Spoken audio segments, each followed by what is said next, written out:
Une entreprise annonce tripler ses revenus en un seul trimestre pour atteindre 30 milliards de dollars annualisés. Puis, 2 jours plus tard, elle suspend le lancement de son produit phare. Ces deux faits coexistent. Et c'est précisément cette coexistence qui mérite attention. Anthropic vient de dépasser OpenAI en chiffre d'affaires annualisé.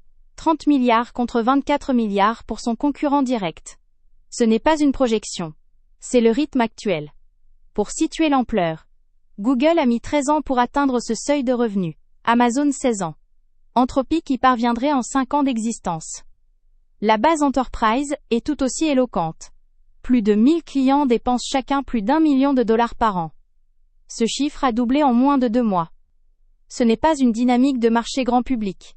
C'est une adoption institutionnelle à vitesse anormale. Et pourtant, dans ce même élan, Anthropic a choisi de ne pas lancer Mythos, son modèle de nouvelle génération. Non pas pour des raisons commerciales ou de retard technique. Pour des raisons de cybersécurité.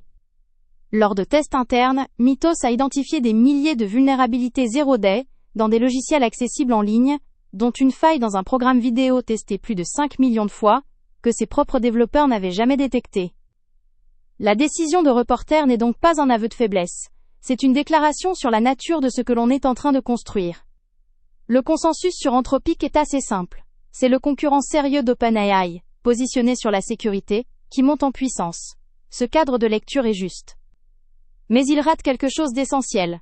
Ce que le report de Mythos révèle, c'est qu'Anthropic ne gère plus seulement un produit IA. Il gère un outil capable d'opérer à une échelle et une précision que les systèmes de sécurité humains ne peuvent pas égaler. Une IA qui trouve en quelques jours ce que des millions de tests humains n'ont pas trouvé en des années. Ce n'est pas un avantage commercial. C'est une asymétrie de capacité qui change les règles du jeu de la cybersécurité. Anthony Grieco, de Cisco, l'a formulé sans détour. Les potentialités de l'IA ont franchi un seuil qui change fondamentalement le niveau d'urgence. Ce n'est pas une métaphore. C'est une qualification de régime. Le passage d'un état à un autre. C'est ici que réside le point que la plupart des analyses passent sous silence. Anthropic n'a pas simplement reporté un modèle. Il a constitué en urgence un consortium de 40 organisations. CrowdStrike, Palo Alto Networks, Amazon, Google, Nvidia, Apple, Microsoft, entre autres, pour combler les failles avant tout déploiement commercial. Cette infrastructure de réponse collective n'existait pas avant Mythos. Elle a été créée à cause de lui. Ce précédent pose une question structurelle. Si chaque nouveau modèle de frontier exige désormais une coordination multi-industrielle avant lancement, quel est le coût réel du développement ? Et qui supporte ce coût ? Anthropic, ses partenaires, ou la société au sens large ? La valorisation d'Anthropic est de 380 milliards de dollars. Celle d'OpenAI est de 852 milliards, soit plus du double pour des revenus inférieurs. Écart de valorisation ne reflète pas les revenus. Il reflète une prime accordée à OpenAI pour son positionnement grand public et sa relation avec Microsoft. Mais si la frontière du développement IA exige désormais des coalitions de sécurité systémique, cette prime pourrait se reconfigurer. Il y a une dimension de cette séquence qui échappe au prisme purement financier. Anthropic a été désigné comme risque pour la sécurité nationale par l'administration Trump. Non pas pour une fuite de données, non pas pour un incident technique, mais pour avoir refusé que Claude soit utilisé par le Pentagone à des fins de surveillance de masse, ou pour des systèmes d'armes autonomes. Ce refus est structurellement remarquable. Une entreprise américaine se voit attribuer le label de risque national par son propre gouvernement, parce qu'elle a posé des limites éthiques à l'usage militaire de sa technologie. Et cette même entreprise est en train de devenir le fournisseur IA de référence pour des milliers d'entreprises globales. Pour l'Europe, ce contexte crée une situation paradoxale. La question de la souveraineté numérique européenne est posée depuis des années. Mais les deux candidats qui structurent aujourd'hui le marché IA, Anthropic et OpenAI, sont tous deux américains, tous deux déficitaires, et tous deux impliqués dans des dynamiques réglementaires et géopolitiques qui échappent entièrement aux institutions européennes. ASML illustre la limite de la position européenne. Fournisseur mondial unique des machines lithographiques EUV indispensables à la production de semi-conducteurs avancés, ASML subit des pressions américaines pour restreindre ses exportations vers la Chine. L'Europe n'est pas décideuse de cette restriction. Elle en est l'opérateur contraint. Ce schéma où la technologie critique est européenne, mais la décision stratégique est américaine, est structurel. Total Energy offre un contrepoint utile. Quand la trêve Trump-Iran a été annoncée, Le Brent a chuté de 13,4% en une séance. Total Energy a perdu 6% pendant que le CAC 40 gagnait 4,2%. Le rebond de 2,7% le lendemain, à mesure que la fragilité de la trêve devenait évidente, illustre à quel point les actifs énergétiques européens restent tributaires de dynamiques géopolitiques extérieures. C'est le même problème que pour ASML, appliqué à un secteur différent. Deux trajectoires se dessinent pour Anthropic à horizon 18 mois, et elles divergent sur un point précis.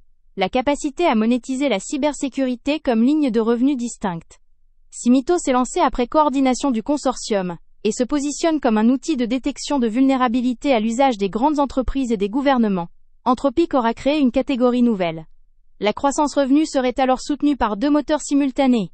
L'IA générative d'un côté, la cybersécurité préventive de l'autre. Dans ce cas, l'écart de valorisation avec OpenAI se réduit mécaniquement, et l'accord avec Google et Broadcom pour déployer plusieurs gigawatts de capacité de calcul à partir de 2027 prend une dimension stratégique accrue. L'autre trajectoire est moins favorable. Si la coordination sur Mythos s'avère plus longue que prévu, et si d'autres modèles, chez OpenAI, chez Google DeepMind, ou ailleurs, franchissent des seuils similaires de capacité avant que le cadre de sécurité soit stabilisé, le retard de lancement pourrait éroder la position d'Anthropic sur le segment Enterprise. Les clients institutionnels qui doublent leurs dépenses en 2 mois, le font en anticipant une feuille de route. Un report prolongé modifie cette anticipation. Les deux sociétés restent très déficitaires. Ce point est souvent traité comme une donnée de contexte. Il devrait être traité comme une contrainte active. À 380 milliards de valorisation pour Anthropic et 852 milliards pour OpenAI, les marchés parient sur une trajectoire vers la rentabilité qui dépend d'une demande entreprise soutenue et d'une compression des coûts de calcul. L'accord avec Broadcom est précisément orienté vers cette compression. Mais entre 2026 et 2027, le gap de financement reste réel. Pour ASML, la dynamique est différente mais connexe. Si les restrictions américaines à l'exportation vers la Chine élargissent, le marché adressable se contracte à court terme. Mais la demande mondiale en semi-conducteurs avancés, précisément celle que l'expansion IA génère, reste structurellement orientée à la hausse. Le risque géopolitique est réel. Il est aussi, dans une certaine mesure, temporaire. Ce qui est moins temporaire, c'est le repositionnement du rapport entre croissance technologique et gestion du risque systémique. Anthropic a pris une décision coûteuse en reportant Mythos. Elle a aussi posé un précédent sur la façon dont les entreprises IA peuvent gérer leurs propres capacités. Si ce précédent devient une norme industrielle, les coûts de lancement augmentent pour tout le monde, et les acteurs qui ont déjà constitué des coalitions de sécurité ont une avance structurelle. La question pour l'Europe n'est pas de savoir si Anthropic ou OpenAI va dominer. C'est de savoir si des alternatives européennes peuvent émerger dans un contexte où les seuils de capacité, et donc les seuils de risque, élèvent plus vite que les capacités réglementaires et industrielles du continent.